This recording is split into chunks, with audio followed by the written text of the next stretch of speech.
बनते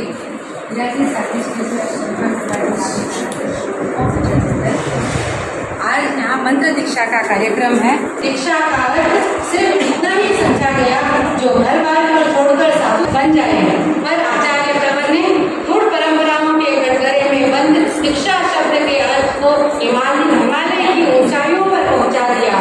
पर खेद है हम आचार्य प्रवर के अनुयायी शायद दीक्षा शब्द के विभिन्न अर्थों से अपरिचित है।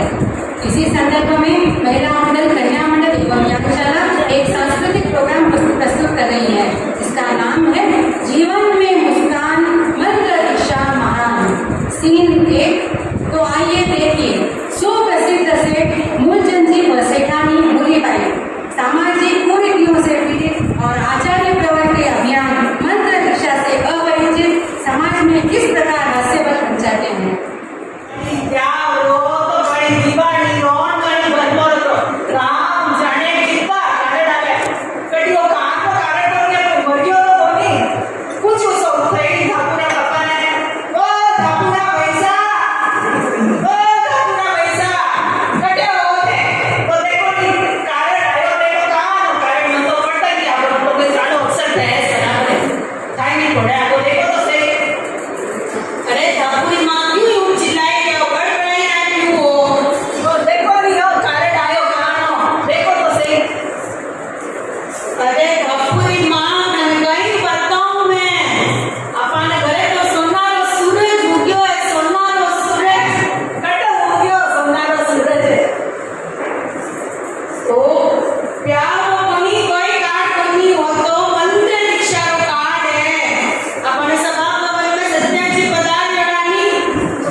सीन 2 पहला सीन समाप्त हुआ। अब देखते हैं माँ बेटियों के बीच में क्या चल रहा है।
भूरीबाई की बहन और उसकी बेटी केसर की एंट्री और अपनी बहन व भतीजे भांजियों के साथ बातचीत कर रही। कई रियो जीजी क्यों ये आपने जबरदस्ती खींच लिया हो कटे नहीं जइया हो गए हां एक ही बेर नवी मन के दे सेवन वाली हटे कई रियो बाबू मासी आ अभी मम्मी ने समझाओ ए मैं थोड़ी नहीं तो बटे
जानकारी दे देनी चाहिए। तो वह कहती है, हाँ ચાલો અપ્પા मैं ચાલે પહેલા મને થોડા सी નિયમ વિના બરાબર बताई ताकि उठते जाइने अट्टे थेलो क्यों अगले बगले झांको इने पीछे है थोड़ो सी खाना ध्यान रहेला कि ये नियम कई कई है पर उठते जाइने ताने लोगाने मैं केहूं या मारा सगे न बचे ते यू झांको कई है वो तमरे कई दिखाई छोनी है।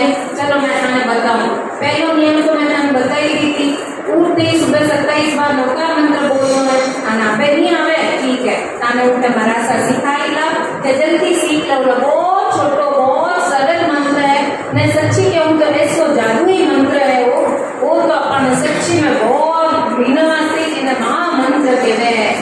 वो पहला नियम क्यों अब दूसरो नियम है अपन करे भी शराब मांस अंडा ये चीजों को सेवन करना ही छोड़नी है तो अपन क्यों नहीं इनो आजीवन त्याग कर लेवा मासी अपन तो क्या इतनी स्टेप मैं छोड़े तो डॉक्टर है नहीं।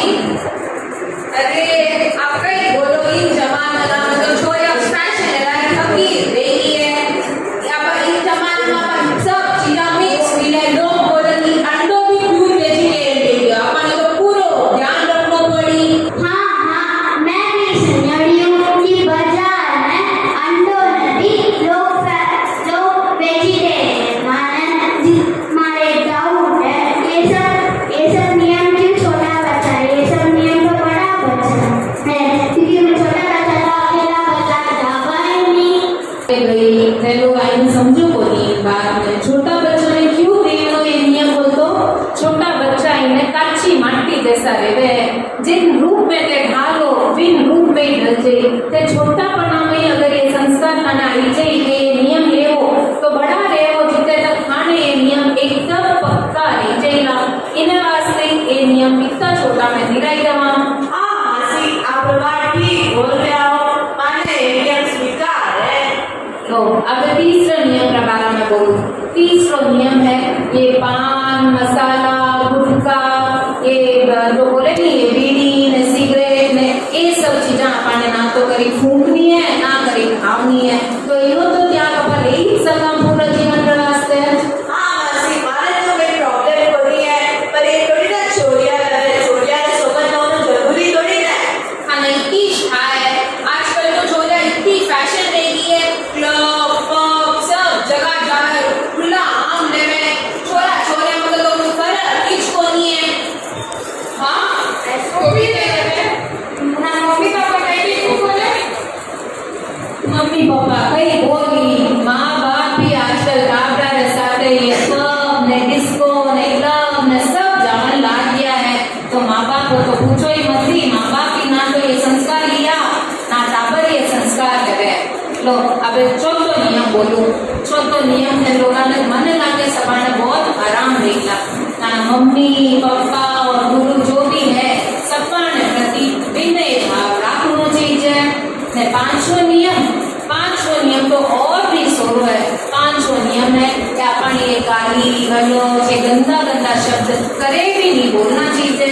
ये नियम खाली बच्चा भी नहीं है ये नियम बड़ा है भी अच्छा है मारे तो गुस्सा आ रहा है मैं तो कहीं भी बोल डालूं। हाँ मानो गाली तो ट्रेंड बन गई है बोलनी।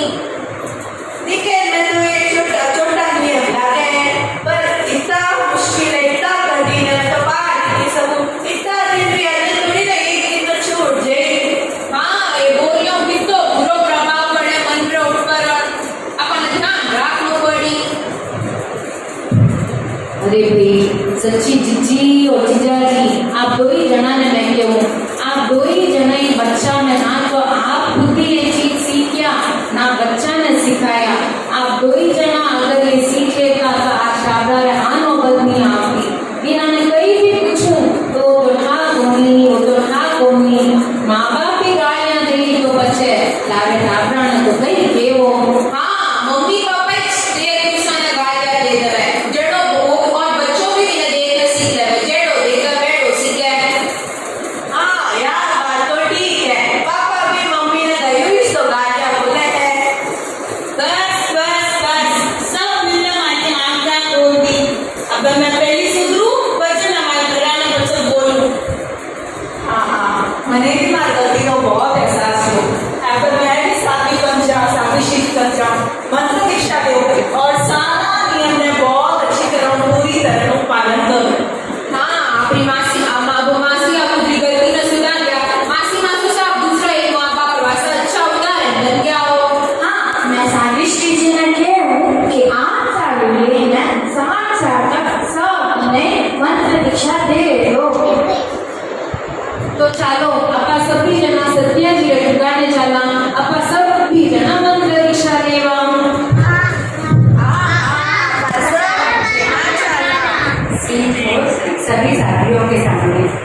लेने के लिए जो नियम बताए हैं आप लोगों को अभी मंत्र दीक्षा के, ये बच्चे भी सब है ना, सभी अपने अपने जगह खड़े हो जाए। किस रूप में उसका पालन करना है संक्षिप्त में समझने का प्रयास किया। अब मैं उन्हीं धाराओं को दोहराकर बच्चों को जो है पूर्ण है आत्मश्रद्धा के साथ, आत्मनिष्ठा के साथ इन नियमों का पालन करना है। कन्या मंडल की बहनें भी खड़ी हो जाए, साथ साथ पर बैठी न रहे। मंत्र दीक्षा के संकल्प में दोहरा रही हूँ, तुम लोग पीछे पीछे वैसे संकल्प दोहराना है। मैं प्रतिदिन कम से कम 27 बार नमस्कार महामंत्र का जप करूंगा। जिनको समझ में आ रहा है 27 बार, तो छोटे एकदम छोटे हैं उनको अगर छोड़ दे एक बार, तो जो बड़े हैं इस नियम को पूर्ण निष्ठा के साथ पालन करना है। दूसरा नियम, मैं शराब मांस अंडों का सेवन नहीं करूंगा। होगा है ना, कहीं भी किसी भी चीज में अगर से नाम में आता है तो उस चीज को टच भी नहीं करना है ना, टच भी नहीं करना है। ये चीज अपने लिए अभक्ष्य होती है, खानी नहीं होती। पक्का नियम हमेशा के लिए पालना है। तीसरा नियम में बीड़ी सिगरेट पान मसाला जर्दा आदि का प्रयोग नहीं करूंगा।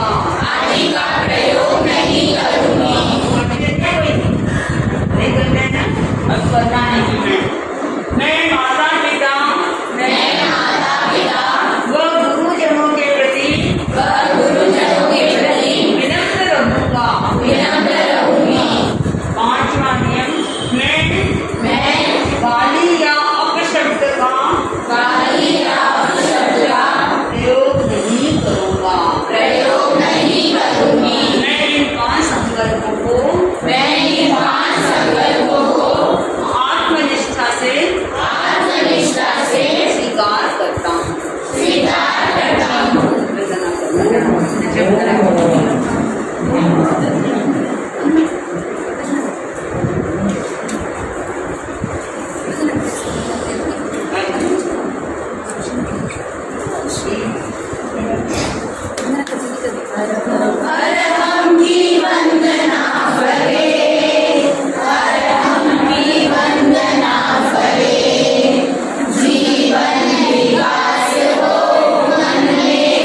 किया जाता है।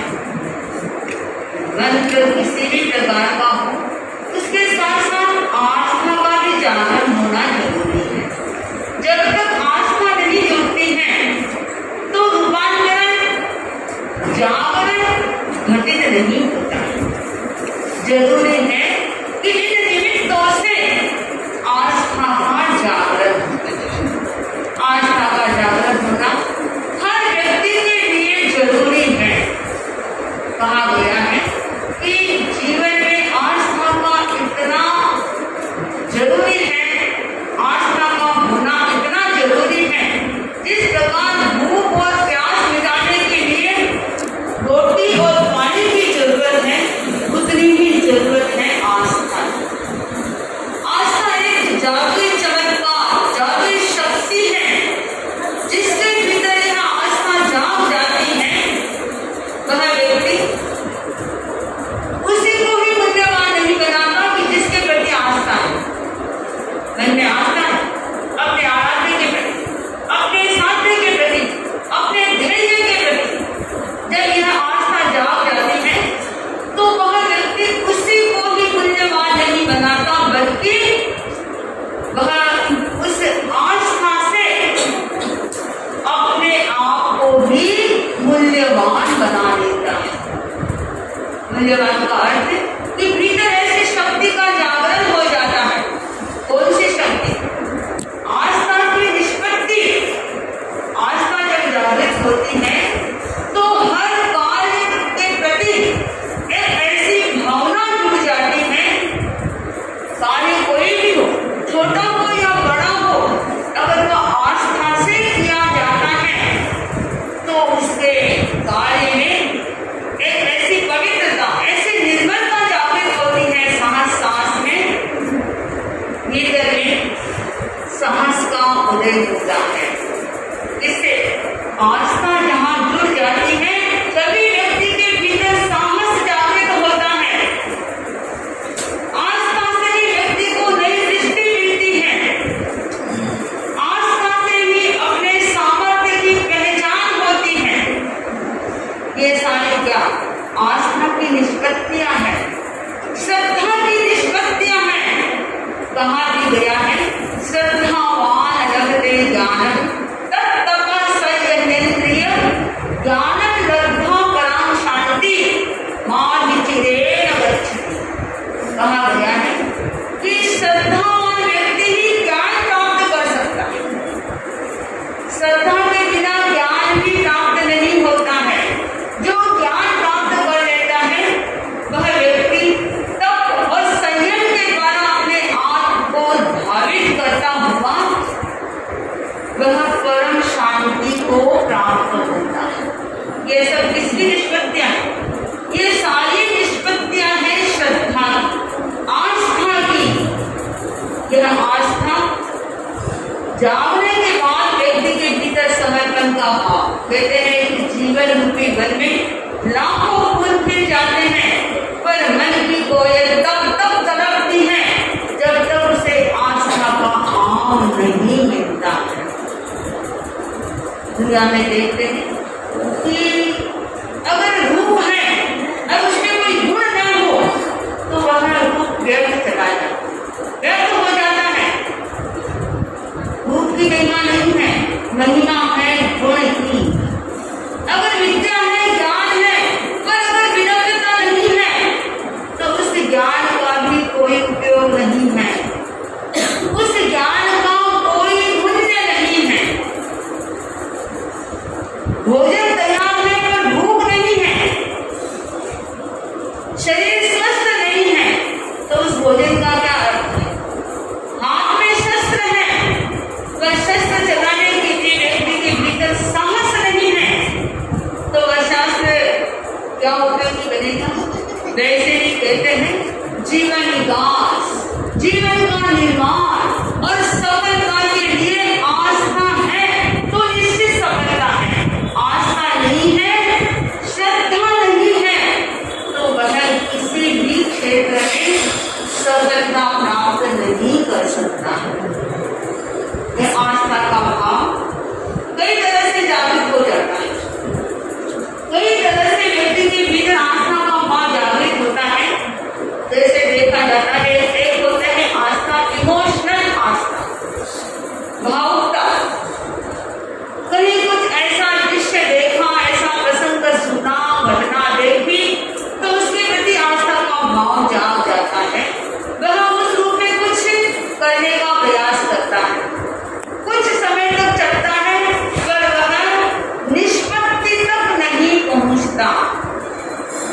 नारद जी मर्त लोक में विचरण करते हुए जब वह एक जंगल से पार हो रहे थे, देखा कि एक साधु सामना कर रहा है और जैसे ही उसकी दृष्टि खुली, आंख खोलते ही सामने नारद जी को देखा, पूछा, भाई आप पधारे, किधर से पधारे और किधर जा रहे हैं?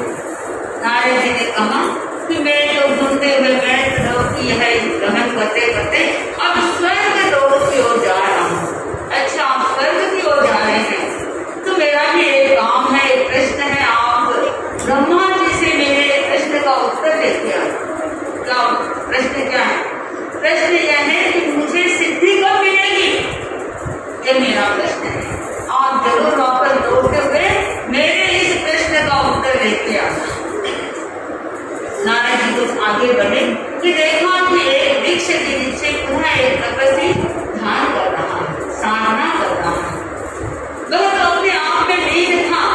उसकी उस स्थिति को देखकर, मुद्रा को देखकर नारद जी चला के गए और स्वयं पूछा कि मैं जा रहा हूँ स्वर्ग लोक में, तुम्हारा कोई प्रश्न हो? प्रश्न क्या है? मैं तो साधना कर रहा हूँ, बस मेरे मन में कोई चाह, इच्छा, वांछा नहीं है, कुछ नहीं है प्रश्न। फिर नारद जी ने कहा, भाई पूछ लो प्रश्न, मैं जा रहा हूँ, आते समय तुम्हारा जवाब लेके आ जाऊंगा। उसने फिर भी कुछ नहीं कहा, मौन। वह तो साधना में इतना गहरा उतरा हुआ था, कोई भी प्रतिक्रिया नहीं। नारद जी कुछ दिनों के बाद पुनः लौटते हैं। लौटते हुए देखा कि जो पहले प्रश्न पूछा था, इसने प्रश्न पूछा था मेरी सिद्धि कब होगी, मेरी साधना सफल कब होगी। उसे कहते हैं कि भाई भगवान ने तुम्हारे प्रश्न का उत्तर दिया है कि अभी तक तुम्हें 10,000 वर्ष तक साधना करनी होगी, तब जाके तुम्हारी साधना सफल हो सके। 10,000 वर्ष। समय को सुनते ही उसकी श्रद्धा आस्था हिल गई, ऐसे हिल गई कि वह वहां से विचलित हो गया, साधना को छोड़ दिया। क्या पड़ा है साधना? इतनी साधना की मैंने, कुछ पल नहीं बिना, छोड़ो इसको। देखा समय 10,000 का सुनते ही श्रद्धा हिल गई। फिर नारद जी जब वह उस व्यक्ति के पास, उस तपस्वी के पास पहुंचते हैं, उसके मन में कोई चाह, आकांक्षा नहीं थी, फिर भी नारद जी कहते हैं कि तुम्हारे प्रश्न का तो तुमने कोई उत्तर, प्रश्न तो किया नहीं, उत्तर तो क्या है। फिर भी भगवान ने कहा है कि तुम जिस वृक्ष के नीचे खड़े हो, उस वृक्ष के जितने पत्ते हैं, उतने वर्षों के बाद तुम्हारी मुक्ति हो जाएगी, साधना सफल हो जाएगी। यह सुनते ही वह तो इतना खुश हुआ, उछल पड़ा और कहा, बस इतने समय के बाद मेरी मुक्ति हो जाएगी, मेरी साधना सफल हो जाएगी। वह इतने खुशी से झूम उठा, इतनी प्रसन्नता। भगवान कितने कृपालु है, भगवान कितने दयालु है। केवल एक वृक्ष के जितने पत्ते हैं, उसके बाद मेरी मुक्ति है। इस धरती पर कितने कितने वृक्ष हैं, अगर उन पत्तों के अगर गिनती अगर भगवान कहते कि इतने वृक्ष है, तो पता है कितना समय पर मुझे तो भगवान ने कृपा कराकर मेरी मुक्ति एक वृक्ष के पत्ते। देखना वह अपनी साधना में और अधिक दृढ़तम बन गया कि मुझे जल्दी से जल्दी मोक्ष। पत्ते कितने भी हो सकते हैं, हजारों हजारों हजारों हो सकते हैं, पर उसकी आस्था, उसकी निष्ठा इतनी दृढ़ बन गई। जो श्रद्धावान होता है उसके लिए कोई चमत्कार की जरूरत नहीं होती। जो श्रद्धावान होता है उसके लिए चमत्कार की जरूरत नहीं होती है, और श्रद्धाहीन के लिए एक भी चमत्कार कारगर नहीं होता है। जहाँ श्रद्धा है ही नहीं, आस्था है ही नहीं, क्या कर चाहिए? भावुकता, बस इमोशनल है, श्रद्धा है, देव के प्रति, गुरु के प्रति, धर्म के प्रति श्रद्धा करते रहते हैं। पर मूलभूत ऐसी श्रद्धा थोड़ी सी प्रतिबद्धता आते ही बिखर जाती है। जैसे कांच हो किसी प्रकार का कोई धक्का लगता है तो वह जैसे टूट कर चूर हो जाता है, वैसे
भगवान महादेव का 13 बोलों का जो अभिग्रह था, और उस अभिग्रह के साथ भगवान घूमते घूमते जब चंदनवाला के घाट पर पहुंचते हैं और वहां पर वह 13 बोध अभिग्रह के बोध वहां पर पूर्णतम होने के साथ भगवान के 125 दिनों के पालना, इतनी लंबी तपस्या का मारना चंदनवाला के हाथ से होता है।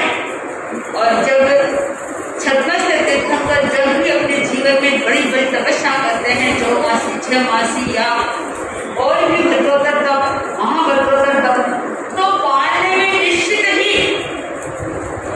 देवता सोने के बरसाते हैं, 5 दिव्य प्रकट हो जाते हैं, अपने आप 5 दिव्य प्रकट होते हैं। अब वहां पर जब चंदनवाला के हाथ से जब पालना हुआ और वहां पर जब सोने के बरसे गए, इतनी सोने के बरसे देखकर जिसकी आंखें धन दौलत के प्रतीति रहती हैं तो आंखों में एक चमक आ जाती है। जब यह घटना एक गणिका ने सुनी कि भगवान इस प्रकार तपस्या करते हुए जब चंदनवाला के द्वार पर गए और चंदनवाला ने भगवान को कुछ द्रव्य बहराया और बहराने के साथ वहां पर सोने, किसी को दान दिया जाता है, साधु को दान दिया जाता है तो सोना बरसता है। के बाद पकड़ ली। अब वह सोचती है कि अब मुझे ये एक प्रयोग करना ही चाहिए, मैं क्यों नहीं अच्छे से अच्छे साधु को बुलाऊं और उस साधु को अपने हाथ से दान दूं, दान देकर जो लाभ उसे हुआ है वह लाभ मैं भी प्राप्त करूं, मुझे भी वैसा लाभ मिल जाए। यह सोचकर किसी एक साधु को सन्यासी तपस्वी सन्यासी रूप में था जिसको बुलाया, जिसके जीवन में साधना नहीं, साधु वेश जरूर था, साधु वेश था, साधना नहीं थी। जब वह गणिका के वहां आता है और वह गणिका ने सारी व्यवस्था करके रखी है और अपने हाथ से बढ़िया द्रव्य इतने पकवान बनाए थे और वह लेने की मनमान कर रही है कि आप ये और लेने के वो मनमान करने के साथ साथ बार ऊपर देख रही है कि अब सोने बरसे मेरी भावना इतनी उत्कृष्ट है, मैं देने के लिए तैयार हूँ, एक नहीं 10 प्रकार के पकवान पड़े हैं, इतने पकवान हैं, ये लो और बार तब तो साधु ने पूछा मैं तुम बार ऊपर क्या देख रही हो, ऊपर क्या देख रही हो? मैं देख रही हूँ कि भाई सोने बरसे कैसे? अभी आपने सुना नहीं कि भगवान ने जब गाना किया था सोने बरसे थे, मैं इसी सोने का इंतजार करती हूँ। तब वह साधु कहता है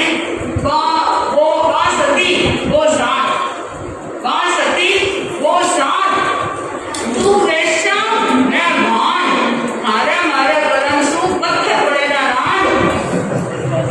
मैं साधु को ऐसा समझा हुआ था, समझदार था, मैं कहता है कि बार क्या ऊपर देख रही है, सोने की इंतजार कर रही है, बात तो सती है, चंद्रमाला सती है और वो साधु पुरुषोत्तम ऐसे साधु भगवान महादेव जिनकी तुलना उनके नख के बराबर भी हम नहीं कर सकते हैं, ऐसे साधु और सती के द्वारा यह सोने का बरस सकता है। तू तो वेश्या है और मैं हूँ बाल, तो ये मेरे कर्म के ऐसे हैं, इससे तो बस सोने को क्या पत्थर को जरूर कर सकते हैं। मेरे का तात्पर्य है कि देखना देखी कि मेरे भी साथ ऐसा घटित होना चाहिए, ऐसा घटित होना चाहिए, ये घटित होना चाहिए, पर वैसा अगर आचरण नहीं है, वैसे अगर संस्कार नहीं है, वैसे अगर श्रद्धा नहीं है, तो वह व्यक्ति अपने जीवन में जो है उसको भी खो देता है। श्रद्धा हो संयम के प्रति, श्रद्धा हो सत्य के प्रति, इतनी गहरी निष्ठा हो कि किसी भी परिस्थिति में उसके मन में किसी प्रकार का कोई दूसरा विकल्प आने ही नहीं है। यह वह श्रद्धा है जिसे नंबर की इफेक्टिव श्रद्धा की परिणाम। मेरी श्रद्धा ऐसी है कार्य सारी आमी व बात आमी, इतना का हमारे सूत्र दिया गया है कि कार्य सद जाए। श्रद्धा कितनी दृढ़ होनी चाहिए, इतनी पक्की होनी चाहिए कि जो कार्य मैंने सोचा है, जो कार्य मुझे करना है, जो उपलब्धि मुझे प्राप्त करनी है, जो शक्ति का जागरण करना है, वह कार्य की सफलता मिले। कार्य साधियामि वामाद्यामि, यानी ये कार्य सद जाए तो ठीक है, नहीं तो मैं अपने देह को छोड़ सकता हूँ, मेरे देह को छोड़ सकता हूँ, पर मेरी श्रद्धा आस्था किंचित भी किसी रूप में खंडित न हो। इतनी अलोक परिणामदायी निष्पत्तिदायी श्रद्धा का अर्थ ही है कि वह निष्पत्ति का वरदान लेकर आती है। ऐसी श्रद्धा जहाँ जाग जाती है वहाँ पर असंभव कुछ भी नहीं रहता। जो चाहे जैसा चाहे व्यक्ति अपने भीतर अपनी शक्तियों को जागृत कर प्राप्त कर सकता है। कहा भी गया है, आंखों में अगर मुस्कान है तो इंसान तुमसे दूर नहीं, आंखों में अगर उड़ान है तो आसमान तुमसे दूर नहीं। शिखर पर बैठे हुए तिलक ने यही गीत गाया है, श्रद्धा में अगर जान हो तो भगवान तुमसे दूर नहीं। श्रद्धा में जान हो तो भगवान कहाँ है? कहीं खोजने की जरूरत नहीं है, मैं तुम्हारे पास है, अपने पास है। पर ऐसी श्रद्धा जागृत, ऐसी निष्ठा जागृत हो तभी वैसा परिणाम, वैसी निष्पत्ति व्यक्ति प्राप्त कर सकता है। एक निष्ठ श्रद्धा, एक निष्ठ आस्था जहाँ जागृत हो जाती है वहाँ पर क्या नहीं हो सकता है। जब तुलसीदास जी वृंदावन में वहाँ की रमणीय भूमि देखकर घूमने के लिए गए थे, पर वहाँ का सौम्य शांत वातावरण देखकर उनके मन में वही सामना करने की इच्छा जागृत कि मैं यहाँ पर ही भगवान का भजन करूँगा, ध्यान करूँगा। आप सभी जानते हैं तुलसीदास राम भक्त है। तुलसीदास जी जो थे वे राम भक्त थे। और वृंदावन क्या है? वृंदावन श्री कृष्ण जी की क्रीड़ा स्थली या लीला स्थली कह सकते हैं, या क्रीड़ा स्थली है। अब मन हो गया, ये कृष्ण जी वहाँ पर हजारों हजारों गोपियाँ हैं, श्री कृष्ण राधे कृष्ण राधे कृष्ण राधे कृष्ण जप रही है। पर तुलसीदास का मन तो राम में लगा हुआ था। अब उन्होंने वहाँ साधना करने के दृष्टि से एक स्थान देखकर ध्यान लगाया, जपने लग गए। राम का रटन, राम की रटन इस रूप में जप में लीन हो गए, इतने लीन हो गए। अब उनकी भक्ति भावना देखकर, आस्था देखकर भगवान का दिल द्रवित हो गया। ये वृंदावन तो श्री कृष्ण जी की स्थली थी, तो सामने श्री कृष्ण जी खड़े हो गए। तुलसीदास जी जैसे देखा कि सामने भगवान खड़े हैं, पर कैसे तुलसीदास जी न तो अपने स्थान से हिले, न खड़े हुए, न हाथ जोड़े।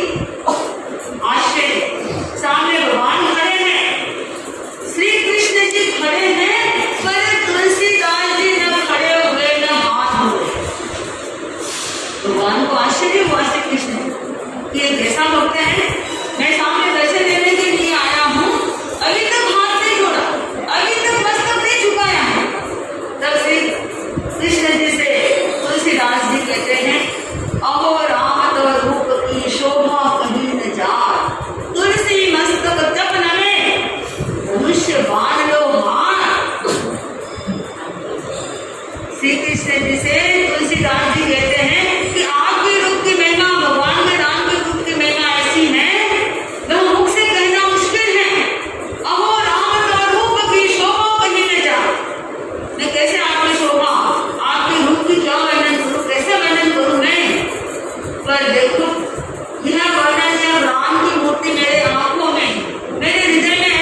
महामंत्र दीक्षा का है।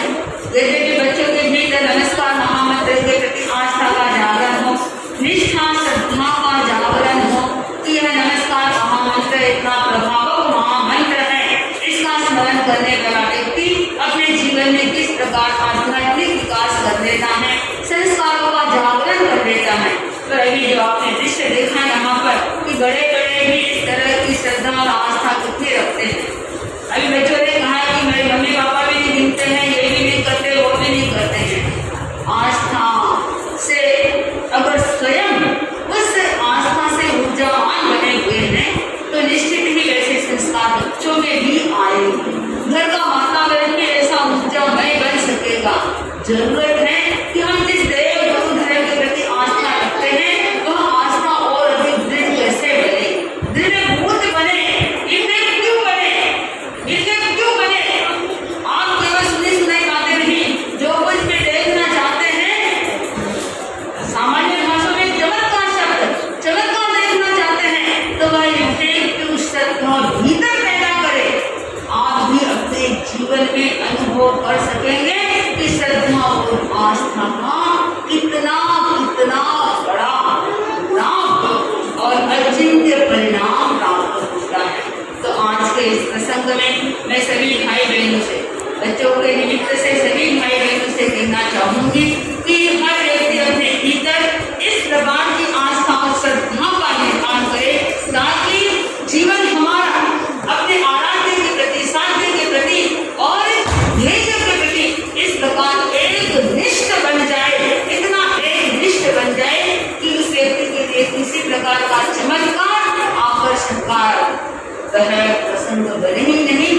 तो मैं सभी भाई बहनों से कहना चाहूंगी, मंत्र दीक्षा प्रतिदिन नमस्कार महामंत्र की एक माला, वह क्योंकि मंत्र इतना प्रभावक है, उसमें इतनी शक्ति निहित है। श्रद्धा और भक्ति के साथ स्मरण करने वाला उसी समय उसका अचिंत्य लाभ प्राप्त कर लेता है। कितने कितने ऐसे उदाहरण सुनते हैं कि जहाँ पर नमस्कार महामंत्र का स्मरण जो सांप भी हार बन जाता है, सिंहासन टूटकर सूर्य टूटकर सिंहासन बन जाता है। बछड़े चलाने वाला एक जो चरवाहा होता है, सामने नदी है, तो नमस्कार महामंत्र का जप करने से नदी भी उन्हें रास्ता दे देती है, पहाड़ भी अपने स्थान से हट जाते हैं। ये सब किसका प्रभाव, ये चमत्कार किसका है? मंत्र के साथ आस्था का। ऐसी आस्था प्रत्येक व्यक्ति के भीतर अगर जागृत होती है तो वह अचिंत्य लाभ से अपने आप को लाभान्वित कर सकता है। जरूरत है करे ऐसी आस्था का निर्माण। केवल इमोशनल, केवल इम्प्रेसिव श्रद्धा आस्था न हो, इफेक्टिव जितनी आस्था आपके भीतर रहेगी तो उसका परिणाम आप हर क्षण, हर समय प्राप्त कर सकते हैं। जरूरत है ऐसी आस्था का निर्माण होने की।